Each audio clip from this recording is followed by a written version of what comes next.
Hello friends, ನಮಸ್ತೆ. Welcome back to Neelu cooking. ಇವತ್ತಿನ ವಿಡಿಯೋದಲ್ಲಿ ನಾನು ನಿಮಗೆ ತುಂಬ ಪರ್ಫೆಕ್ಟಾಗಿ ಗರಿಗರಿಯಾಗಿ ಕರ್ಜಿಕಾಯಿನ ಯಾವ ರೀತಿ ಮಾಡ್ಕೊಳ್ಳೋದು ಅಂತ ತೋರಿಸ್ಕೊಡ್ತಾ ಇದ್ದೀನಿ. ಫಸ್ಟ್ ಟೈಮ್ ಮಾಡೋರಾದರೂ ಸಹ ತುಂಬ ಸುಲಭವಾಗಿ ಪರ್ಫೆಕ್ಟಾಗಿ ಮಾಡ್ತೀರಾ. ಅಷ್ಟೇ ಅಲ್ಲ, ನಮಗೆ ಇದಕ್ಕೆ ಜಾಸ್ತಿ ಇಂಗ್ರೀಡಿಯೆಂಟ್ಸ್ ಕೂಡ ಬೇಕಾಗೋದಿಲ್ಲ. ಕೇವಲ ಒಂದು 4-5 ಇಂಗ್ರೀಡಿಯೆಂಟಿಂದ ಈ ಕರ್ಜಿಕಾಯಿನ ಮಾಡ್ತೀವಿ. ನೋಡ್ತಾ ಇದ್ರಲ್ವಾ ಎಷ್ಟು ಗರಿಗರಿಯಾಗಿ ಯಾವ ರೀತಿ ಬಂದಿದೆ ಅಂತ ಅಂದ್ಬಿಟ್ಟು. ಸೊ ಫಸ್ಟಾಗಿ ನಾವು ಕರ್ಜಿಕಾಯಿ ಮಾಡ್ಕೊಳ್ಳೋದಕ್ಕೋಸ್ಕರ ಹಿಟ್ಟನ್ನ ಕಲಿಸ್ಕೊಳ್ಬೇಕು.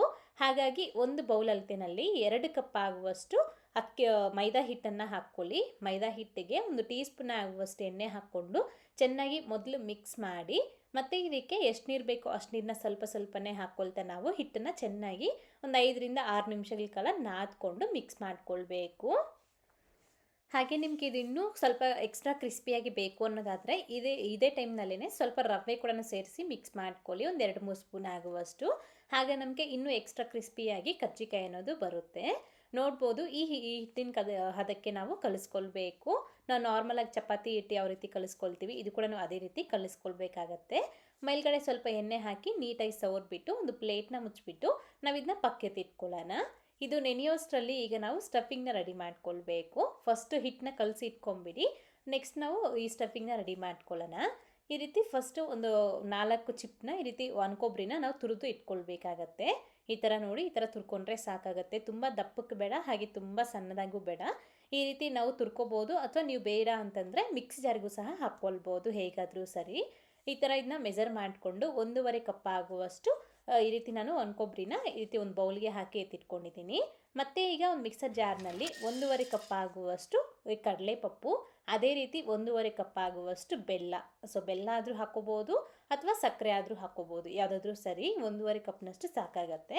ಮತ್ತು ಒಂದು 4-5 ಏಲಕ್ಕಿ ಕೂಡ ಹಾಕ್ಕೊಂಡು ಈ ರೀತಿ ನಾವು ಫೈನಾಗಿ ರುಬ್ಬಿ ತಗೊಳ್ಬೇಕು. ಈ ಥರ ನಮಗೆ ಪುಡಿ ಆಗುತ್ತೆ ನೀಟಾಗಿ. ಹೀಗಿದ್ದು ನೆತ್ಕೊಂಡು ಅದೇ ಕೊಬ್ಬರಿ ಬೌಲ್ಗೆ ಹಾಕಿ ಚೆನ್ನಾಗಿ ಮಿಕ್ಸ್ ಮಾಡಿಕೊಂಡ್ರೆ ನಮಗೆ ಈ ಸ್ಟಫಿಂಗ್ ಅನ್ನೋದು ರೆಡಿ ಆಗುತ್ತೆ. ಅಷ್ಟೇ ನೋಡಿ, ನಮಗೆ ತುಂಬ ಸುಲಭವಾಗಿ ಇದನ್ನ ಸ್ಟಫಿಂಗ್ನ ಮಾಡ್ಕೊಳ್ಬೋದು. ತುಂಬ ರುಚಿಯಾಗಿರುತ್ತೆ ಕೂಡ. ಒಂದು ಸತಿ ಮಿಸ್ ಮಾಡದೆ ಟ್ರೈ ಮಾಡಿ. ಇದ್ರ ಜೊತೆಗೆ ನೀವು ಬೇಕು ಅಂತಂದರೆ ಸ್ವಲ್ಪ ಡ್ರೈ ಫ್ರೂಟ್ಸ್ನ ಸಣ್ಣದಾಗಿ ಕಟ್ ಮಾಡಿ ಹಾಕ್ಕೊಳ್ಬೋದು. ಬೇಕಿದ್ದರೆ ಹಾಕ್ಕೊಳ್ಳಿ, ಇಲ್ಲಾಂದರೆ ಇಲ್ಲ. ಈಗ ನಮಗೆ ಸ್ಟಫಿಂಗ್ ರೆಡಿ ಆಗೋಷ್ಟರಲ್ಲಿ ಹಿಟ್ಟು ಕೂಡ ಚೆನ್ನಾಗಿ ನೆಂದಿರುತ್ತೆ. ಈ ಥರ ಹಿಟ್ಟು ನೆಂದಾದಮೇಲೆ ಈ ರೀತಿ ಸ್ವಲ್ಪ ಸ್ವಲ್ಪ ಹಿಟ್ಟನ್ನ ತಗೊಂಡು ರೌಂಡಾಗಿ ಮಾಡ್ಕೊಳ್ಬೇಕು. ಈ ಥರ ನೋಡ್ಬೋದಲ್ವ ಹಿಟ್ಟು ಕನ್ಸಿಸ್ಟೆನ್ಸಿ ಅನ್ನೋದು ಯಾವ ಥರ ಇದೆ. ಸ್ವಲ್ಪ ಹಂಗಿಂಗಾದರೂ ಪರವಾಗಿಲ್ಲ, ಚೆನ್ನಾಗೇ ಬರುತ್ತೆ. ಈ ಥರ ಸ್ವಲ್ಪ ಉಂಡೆಗಳನ್ನು ಮಾಡಿಕೊಂಡು ಈ ಥರ ಒಂದೊಂದಾಗಿ ತಗೊಂಡು ಸ್ವಲ್ಪ ಮೈದಾ ಹಿಟ್ಟನ್ನ ಈ ರೀತಿ ಡಸ್ಟ್ ಮಾಡಿಕೊಂಡು ನಾವಿದನ್ನ ರೋಲ್ ಮಾಡ್ಕೊಳ್ಬೇಕು. ಸ್ವಲ್ಪ ತೆಳ್ಳಗೆ ನಾವಿದನ್ನ ರೋಲ್ ಮಾಡ್ಕೊಳ್ಬೇಕಾಗತ್ತೆ.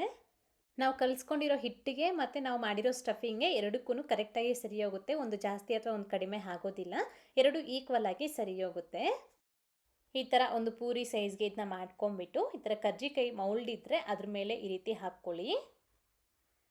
ಹಾಕ್ಕೊಂಡು ಸೆಂಟರ್ಗೆ ಸ್ಟಫಿಂಗ್ನ ಎಷ್ಟು ಹಿಡಿಸುತ್ತೋ ಅಷ್ಟು ಸ್ಟಫಿಂಗ್ನ ಇಟ್ಕೊಳ್ಳಿ. ನಿಮಗೆ ಜಾಸ್ತಿ ಸ್ಟಫಿಂಗ್ ಬೇಡ ಅನ್ನೋದಾದರೆ ಸ್ವಲ್ಪ ಸ್ಟಫಿಂಗ್ನ ಹಾಕ್ಕೊಳ್ಬೋದು. ಸೊ ನಿಮ್ಮ ಟೇಸ್ಟ್ ತಗಾಗಿ ನೀವು ಹಾಕ್ಕೊಳ್ಬೋದು. ಈ ರೀತಿ ಸ್ಟಫಿಂಗ್ನ ಹಾಕ್ಕೊಂಡು ಎಡ್ಜಸ್ಗೆ ಒಂದು ಕಡೆ ಮಾತ್ರ ನೀರನ್ನ ಈ ರೀತಿ ಸವರ್ಕೊಂಡ್ರೆ ನಮಗೆ ನೀಟಾಗಿ ಸೀಲ್ ಆಗಿಬಿಡುತ್ತೆ, ಎಲ್ಲೂ ಸಹ ಓಪನ್ ಆಗೋದಿಲ್ಲ. ಸೊ ಈ ರೀತಿ ಇದನ್ನ ನೀಟಾಗಿ ಪ್ರೆಸ್ ಮಾಡಿಕೊಂಡು ತೆಕ್ಕೊಂಡ್ರೆ ನಮಗೆ ತುಂಬ ಈಸಿಯಾಗಿ ನಮಗೆ ಕರ್ಜಿಕಾಯಿ ಶೇಪ್ ಅನ್ನೋದು ಬಂದುಬಿಡತ್ತೆ. ನೋಡಿದ್ರಲ್ವ ಎಷ್ಟು ಸುಲಭ, ಎಷ್ಟು ಚೆನ್ನಾಗಿ ಬಂದಿದೆ ಅಂತಂದ್ಬಿಟ್ಟು. ಸೊ ಇದೇ ರೀತಿ ನಾವು ಎಲ್ಲನೂ ಸಹ ಮಾಡ್ಕೊಳ್ಬೇಕಾಗತ್ತೆ. ಮೊದಲು ಒಂದು 10 ಅಥವಾ 20ನ ಮಾಡಿ ಇಟ್ಕೊಳ್ಳಿ. ಒಬ್ಬೊಬ್ಬರೇ ಮಾಡೋದಾದರೆ ಫಸ್ಟ್ ಸ್ವಲ್ಪ ಮಾಡಿಕೊಂಡು ಮತ್ತೆ ಅದನ್ನ ಫ್ರೈ ಮಾಡಿ ಮತ್ತೆ ಮಾಡ್ಕೊಳ್ಬೇಕು. ಎಲ್ಲ ಒಂದೇ ಸತಿ ಮಾಡಿ ಇಟ್ಕೊಂಡ್ರೆ ಮೇಲ್ಗಡೆ ಒಣಗೋಗ್ಬಿಡುತ್ತೆ, ಅಷ್ಟು ಸರಿಯಾಗಿ ಬರೋದಿಲ್ಲ. ಕರ್ಜಿಕಾಯಿ ಮೌಲ್ಡ್ ಇಲ್ಲ ಅಂದರೆ ಈ ಥರ ಆದರೂ ಮಾಡ್ಕೊಳ್ಬೋದು, ಹೇಗಾದರೂ ಸರಿ. ಸ್ವಲ್ಪ ಚೆನ್ನಾಗಿ ಪ್ರೆಸ್ ಮಾಡಿಕೊಂಡ್ರೆ ನಮಗೆ ಓಪನ್ ಆಗೋದಿಲ್ಲ. ಅಷ್ಟೇ, ನಮಗೆ ಕರ್ಜಿಕಾಯಿ ಅನ್ನೋದು ಫ್ರೈ ಮಾಡೋದಕ್ಕೆ ರೆಡಿಯಾಗಿದೆ. ನಾನಿಲ್ಲಿ ಮೊದಲು ಒಂದು 20ನ ರೆಡಿ ಮಾಡಿ ಎತ್ತಿಟ್ಕೊಂಡಿದ್ದೀನಿ. ಇದು ಫ್ರೈ ಮಾಡಿದ್ಮೇಲೆ ಮತ್ತೆ ನಾನು ನೆಕ್ಸ್ಟ್ ಬ್ಯಾಚ್ನ ಹಾಕ್ಕೊಂಡು ಫ್ರೈ ಮಾಡ್ಕೊಳ್ತೀನಿ. ನೋಡಿ, ಈ ರೀತಿ ನಮಗೆ ಎಣ್ಣೆ ಚೆನ್ನಾಗಿ ಕಾತಿರಬೇಕು. ಆಮೇಲೆ ಗ್ಯಾಸ್ನ ಮೀಡಿಯಮ್ ಫ್ಲೇಮ್ನಲ್ಲಿ ಇಟ್ಕೊಂಡು ಆ ಎಣ್ಣೆಯಲ್ಲಿ ಎಷ್ಟು ಹಿಡಿಸುತ್ತೋ ಅಷ್ಟನ್ನ ಹಾಕ್ಕೊಂಡ್ಬಿಟ್ಟು ಸ್ವಲ್ಪ ಹೊತ್ತು ಹಾಗೆ ಬಿಟ್ಟು ಅದಾದಮೇಲೆ ಈ ರೀತಿ ಆ ಕಡೆ ಈ ಕಡೆ ತಿರುಗಿಸ್ಕೊಂಡು ಒಂದು ಒಳ್ಳೆ ಕಲರ್ ಚೇಂಜ್ ಆಗಿಬಿಟ್ಟು ಕ್ರಿಸ್ಪಿ ಆಗೋವರೆಗೂ ನಾವು ಇದನ್ನ ಫ್ರೈ ಮಾಡಿ ತಗೊಳ್ಳೋದಷ್ಟೇ. ಮೀಡಿಯಮ್ ಫ್ಲೇಮ್ನಲ್ಲಿ ಫ್ರೈ ಮಾಡ್ಕೊಳ್ಳಿ, ಚೆನ್ನಾಗಿ ಫ್ರೈ ಆಗುತ್ತೆ, ಚೆನ್ನಾಗಿ ತುಂಬ ಗರಿಗರಿಯಾಗಿ ಬರುತ್ತೆ. ಈ ಥರ ನಮಗೆ ಒಂದು ಒಳ್ಳೆ ಕಲರ್ಗೆ ಚೇಂಜ್ ಆಗುತ್ತೆ. ಹಾಗೆ ಆ ಬಬಲ್ಸ್ ಎಲ್ಲನೂ ಆಲ್ಮೋಸ್ಟ್ ಅಲ್ಲಿ ಕಡಿಮೆ ಆಗಿಬಿಡತ್ತೆ. ಈಗ ನಾನು ಇದನ್ನ ಎತ್ಕೊಂಡ್ಬಿಡ್ತಾ ಇದ್ದೀನಿ. ಇಲ್ಲೇ ತುಂಬ ಜಾಸ್ತಿ ಕಲರ್ ಬರೋವರೆಗೂ ಫ್ರೈ ಮಾಡ್ಕೊಂಡ್ಬಿಟ್ರೆ ಹೊರಗಡೆ ತೆಗೆದ ತಕ್ಷಣ ಅದು ಬೇರೆ ಥರ ಕಲರ್ ಬಂದುಬಿಡುತ್ತೆ, ಸ್ವಲ್ಪ ಸೀದೋಗಿರೋ ಥರ ಅನಿಸುತ್ತೆ. ಹಾಗಾಗಿ ಈ ಥರ ಸ್ವಲ್ಪ ಲೈಟ್ ಕಲರ್ ಬಂದಿದ ತಕ್ಷಣ ನಾವು ಇದನ್ನ ಎತ್ಕೊಂಡ್ಬಿಡ್ಬೇಕು. ಸ್ವಲ್ಪ ತಣ್ಣಗೆ ಆಗ್ತಾ ಇದ್ದಾಗೇ ಒಂದು ಒಳ್ಳೆ ಕಲರ್ಗೆ ಇದು ನಮಗೆ ಚೇಂಜ್ ಆಗುತ್ತೆ. ಸೊ ಈ ಥರ ಚೆನ್ನಾಗಿ ಕ್ರಿಸ್ಪಿಯಾಗಿ ಗರಿ ಗರಿಯಾಗಿ ಸೌಂಡ್ ಬರುತ್ತೆ, ಆಗ ಎತ್ಕೊಂಡ್ಬಿಡಿ. ಇದೇ ವಿಧಾನದಲ್ಲಿ ನಾವು ಎಲ್ಲನೂ ಸಹ ಎಣ್ಣೆಗೆ ಹಾಕಿ ಫ್ರೈ ಮಾಡ್ಕೊಳ್ಳೋದು ಅಷ್ಟೇ. ನಾನು ತಗೊಂಡಿರೋ ಈ ಕ್ವಾಂಟಿಟಿಗೆ ನನಗಿಲ್ಲಿ ಸುಮಾರಾಗಿ ಒಂದು 50 ಕರ್ಜಿಕಾಯಿ ಆಗುತ್ತೆ. ಈ ಸೈಜಿಂದು ನೋಡಿಕೊಂಡು ಕ್ವಾಂಟಿಟಿ ಜಾಸ್ತಿ ಅಥವಾ ಕಡಿಮೆ ಮಾಡ್ಕೊಳ್ಳಿ. ಅಷ್ಟೇ. ನೋಡಿದ್ರಲ್ವ, ನಮಗೆ ತುಂಬ ಗರಿ ಗರಿಯಾಗಿ ಈ ಕರ್ಜಿಕಾಯಿ ಅನ್ನೋದು ರೆಡಿ ಆಗಿಬಿಟ್ಟಿದೆ. ಇದು ಪೂರ್ತಿಯಾಗಿ ತಣ್ಣಗಾದ ನಂತರ ಮಾತ್ರ ಒಂದು 8 ಬಾಕ್ಸ್ಗೆ ಹಾಕಿ ಇಟ್ಕೊಂಡ್ರೆ 20ರಿಂದ 25 ದಿವಸದವರೆಗೂ ತುಂಬ ಚೆನ್ನಾಗಿರುತ್ತೆ. ನೀವು ಕೂಡ ಮಾಡಿದಾದ್ಮೇಲೆ ಹೇಗೆ ಬಂತು ಅಂತ ಮರಿದೆ ಕಾಮೆಂಟ್ ಮಾಡಿ. ಹಾಗೆ ಇವತ್ತಿನ ವಿಡಿಯೋ ಇಷ್ಟ ಆದರೆ ಲೈಕ್ ಮಾಡಿ, ನಿಮ್ಮ ಫ್ರೆಂಡ್ಸ್ಗೂ ಫ್ಯಾಮಿಲಿ ಮೆಂಬರ್ಸ್ಗೂ ಶೇರ್ ಮಾಡಿ. Thank you. Keep watching Neelu cooking.